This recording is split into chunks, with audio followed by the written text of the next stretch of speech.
Assalamualaikum warahmatullahi wabarakatuh. Baik, teman-teman mahasiswa berjumpa kembali dalam perkuliahan online untuk mata kuliah pendidikan kewarganegaraan yang saya ampu ya. Jadi pada kesempatan kali ini saya akan menjelaskan materi tentang demokrasi ya. Jadi ada banyak hal yang akan saya sampaikan pada video kali ini ya, terkait dengan definisi, syarat, prinsip, unsur penopang, dan juga praktik demokrasi di Indonesia. Nah, kita mulai saudara ya ke perihal yang pertama, yaitu definisi demokrasi. Nah, ini mungkin sebuah materi yang ya saya yakin kalian sudah paham semua apa itu demokrasi ya, demos kratein. Nah, ini inilah ya, kalian sudah di luar kepala tentang apa itu demokrasi. Ya, pada intinya jika kita mengacu ke pendapat dari Abraham Lincoln gitu ya, demokrasi itu ya pemerintahan dari rakyat, oleh rakyat, dan untuk rakyat. Ya. Nah, dari rakyat artinya saudara bahwa pemerintahan itu sah dan diakui ya, dan juga diperoleh melalui pemilihan rakyat. Nah, ini ya, sebuah negara demokrasi harus yang seperti ini. Dari rakyat, harus benar-benar dari rakyat. Ya, maka pemilihan umum yaitu juga salah satu indikator sebuah negara itu negara yang demokratis. Ya. Kemudian oleh rakyat. Ya, pemerintahan oleh rakyat. Bahwa artinya pemerintahan ini dijalankan atas nama rakyat dan di bawah pengawasan rakyat. Nah, ini ya pemaknaan yang kedua ya tentang oleh rakyat. Nah, jadi pokoknya segala macam kebijakan, produk kebijakan-kebijakan politik pemerintah gitu ya. Nah, semuanya atas nama rakyat ya, untuk kemaslahatan bersama ya, dan juga rakyat harus bisa mengawasi ya kebijakan-kebijakan pemerintah itu apakah sudah berjalan atau belum, berjalan baik atau tidak, dan seterusnya. Ini ya. Dan juga pemerintahan untuk rakyat ya, bahwa pemerintahan ini dijalankan untuk kepentingan rakyat ya, bukan untuk kepentingan kelompok tertentu, golongan tertentu, partai politik tertentu dan sebagainya, tidak. Ya, tetapi kemudian segala macam kebijakan politik pemerintah, nah ini dijalankan untuk kepentingan semua ya warga negara Indonesia. Nah, ini saudara ya, makna demokrasi dari rakyat, oleh rakyat, dan untuk rakyat ya. Sudah jelas ya sampai di sini. Kita lanjutkan saudara kepada syarat negara demokrasi. Nah, ini yang seperti apa syarat untuk menjadi sebuah negara yang demokratis. Jadi jika mengacu kepada International Commission of Jurists gitu ya, bahwa syarat negara demokrasi itu berlandaskan kepada rule of law ya, diantaranya yang pertama adanya perlindungan hak asasi manusia. Nah, ini ya, adanya perlindungan hak asasi manusia. Ya, kita Indonesia sebagai negara hukum ya, ada banyak produk-produk hukum yang ditujukan untuk yaitu tadi perlindungan hak asasi manusia. Kita lihat ya di dalam Undang-Undang Dasar 1945 pasal 27 sampai pasal 34 ya, secara lebih spesifik lagi di pasal 28, 28A sampai pasal 28J. Nah, itu semuanya banyak berbicara tentang hak-hak kita sebagai warga negara Indonesia. Ya, ini yang pertama. Kemudian yang kedua, saudara, ya, lembaga peradilan yang bebas dan tidak memihak. Nah, ini yang kemudian perlu banyak kita diskusikan bersama ya, saudara ya. Sudah seberapa adil ya lembaga-lembaga hukum kita, lembaga-lembaga peradilan kita. Ya, jangan sampai kemudian hukum itu tajam ke bawah, tumpul ke atas ya, seperti yang banyak orang sampaikan. Ya, harapannya memang benar-benar pandang bulu, siapa yang bersalah maka hukuman itu sesuai dengan kesalahannya. Nah, ini yang mesti perlu terus dikawal oleh kita ya sebagai warga negara Indonesia. Kita mesti ikut berpartisipasi di dalam implementasi lembaga peradilan yang bebas dan tidak memihak. Nah, berikutnya saudara ya di poin ketiga adalah pemilu yang bebas. Nah, ini ya kita sudah mengalami banyak sekali pemilu di Indonesia ya, ini sekaligus sebagai satu bentuk pesta demokrasi kita ya, warga negara Indonesia. Di sana kita dihadapkan dengan banyak pilihan ya, mana wakil rakyat yang akan kita pilih ya untuk mewakili kepentingan seluruh rakyat Indonesia. Nah, itu kita pilih. Ya, ini tentu bebas sesuai dengan asas pemilu kita, luber jurdil, ya, luber jurdil. Nah, ini saudara. Poin yang keempat, kebebasan di dalam menyatakan pendapat. Ya, Undang-Undang Dasar 1945 pasal 28 saya pikir sudah menjadi landasan hukum ya bagi kita warga negara Indonesia untuk bebas menyatakan pendapat di muka umum. Nah, ini sekaligus sebagai syarat ya sebuah negara dikatakan sebagai negara yang demokratis. Nah, kita punya produk hukumnya di sana. Ya, jadi silahkan ya kita bisa memanfaatkan istilahnya ya segala macam saluran ya untuk menyampaikan pendapat secara langsung atau melalui media massa atau melalui media online dan sebagainya. Ya. Satu hal yang perlu juga kita garis bawahi adalah bahwa kebebasan menyampaikan pendapat ini kemudian juga harus benar-benar kita manfaatkan secara dewasa. Ya, jangan kemudian kita menyebarkan berita hoax. Ya, menyampaikan pendapat yang itu tadi hoax, tidak didasari pada data ya, tidak didasarkan pada fakta, berisi fitnah dan sebagainya ya, karena memang kemudian fenomenanya belakangan ini hal semacam itu banyak dilakukan ya. Orang ada fenomena tertentu upload di sosial medianya, tetapi ternyata adalah hoax. Wah, masyarakat sudah keburu percaya dan sebagainya. Terjadi permasalahan di masyarakat. Nah, ini jangan sampai ya teman-teman mahasiswa menyampaikan pendapat tetapi pendapat yang tidak didasarkan pada data dan fakta. Ya, ini akan berujung hoax.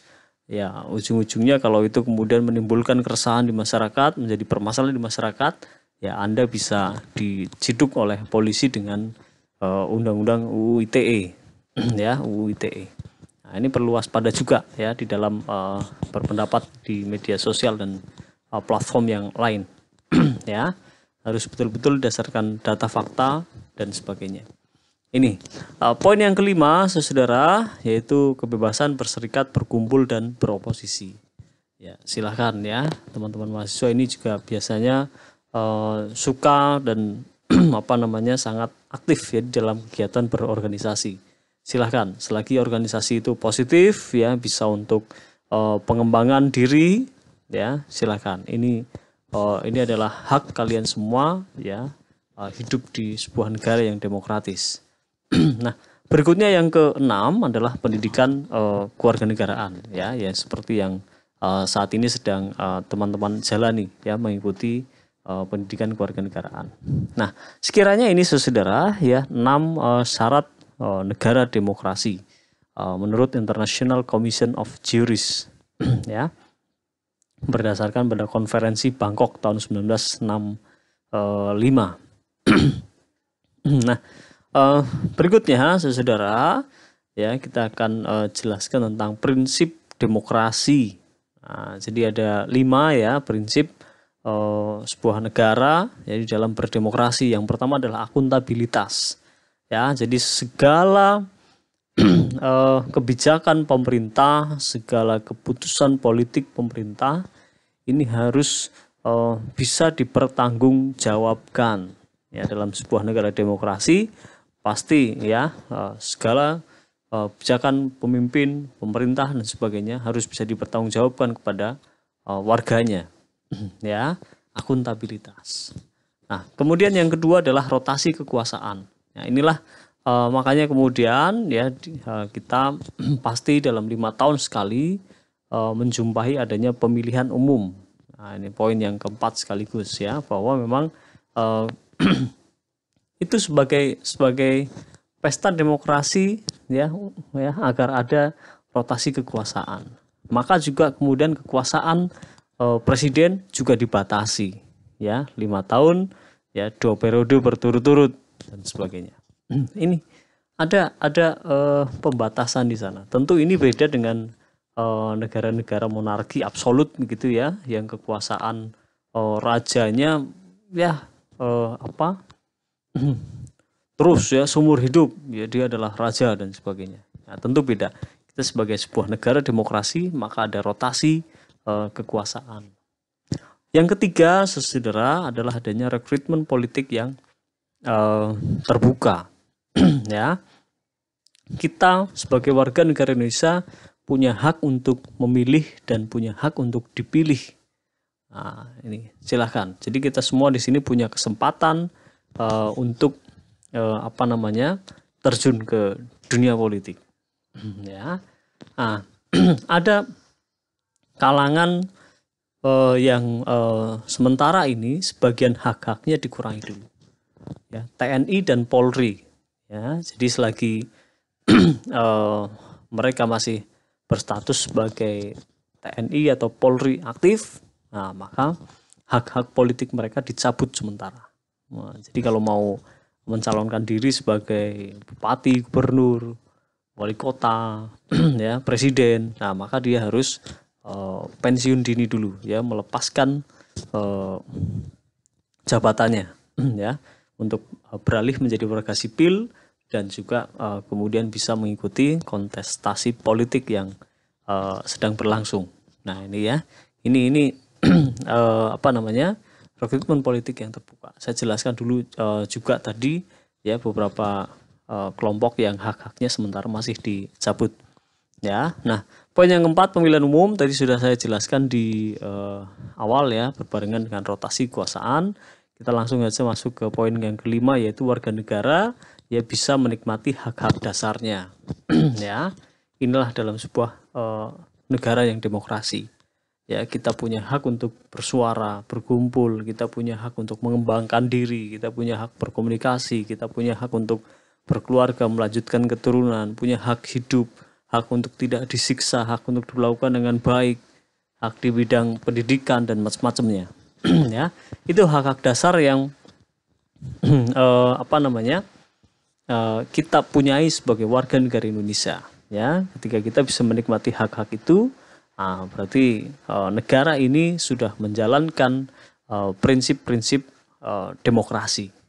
Ya, nah lebih banyak lagi dijelaskan oleh Inu Kencana ya tentang prinsip demokrasi, ya, mulai dari pembagian kekuasaan, pemilu yang bebas, manajemen yang terbuka, kebebasan individu, peradilan yang bebas, pengakuan hak minoritas, pemerintahan yang berdasarkan hukum, pers yang bebas, adanya parpol, adanya musyawarah, adanya persetujuan parlemen, pemerintahan yang konstitusional, ketentuan pendemokrasian, pengawasan administrasi publik, perlindungan HAM, pemerintahan yang bersih, adanya persaingan keahlian, mekanisme politik, adanya kebijaksanaan negara, pemerintahan yang mengutamakan tanggung jawab.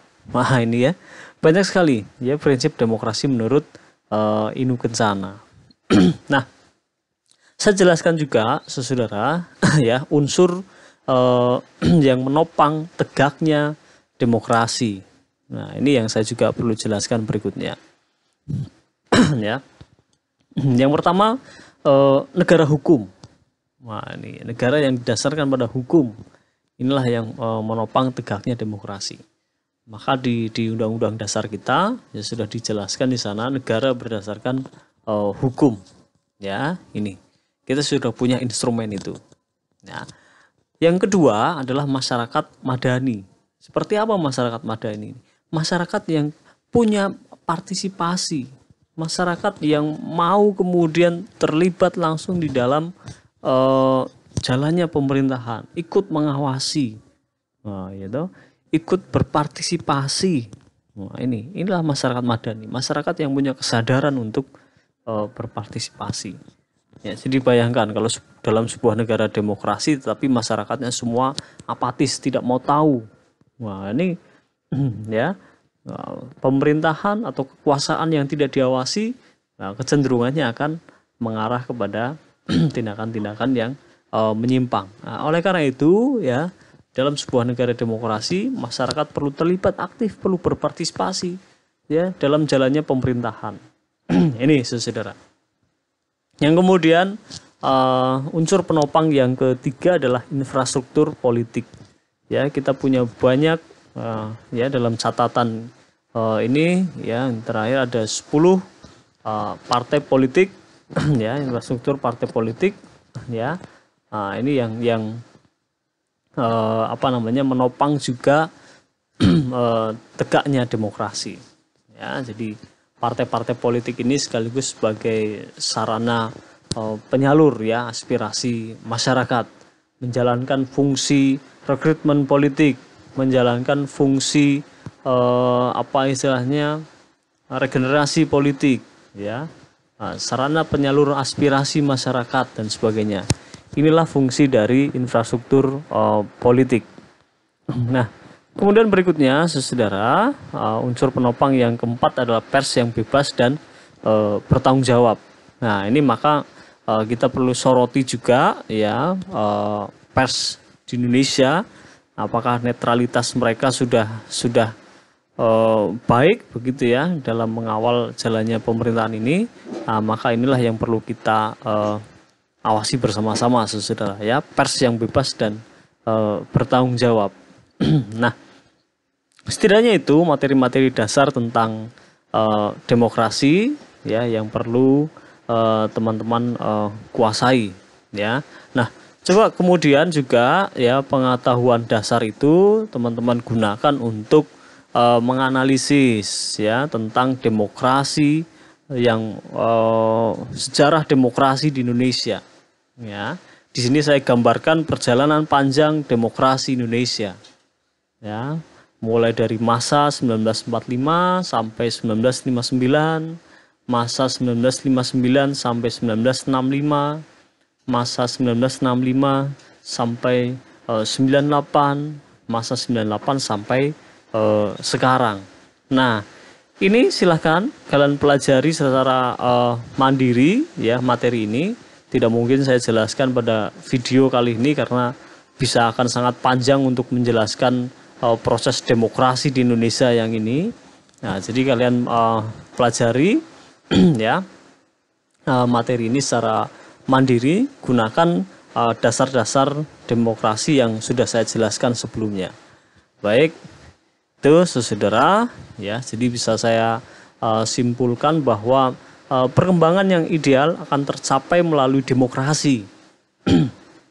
Tidak ada jalan lain daripada yang memungkinkan setiap manusia untuk menggunakan hak-haknya. Saya kutip dari Mas Pramudia Natatur. Terima kasih. Sekian dari saya. Wassalamualaikum warahmatullahi wabarakatuh.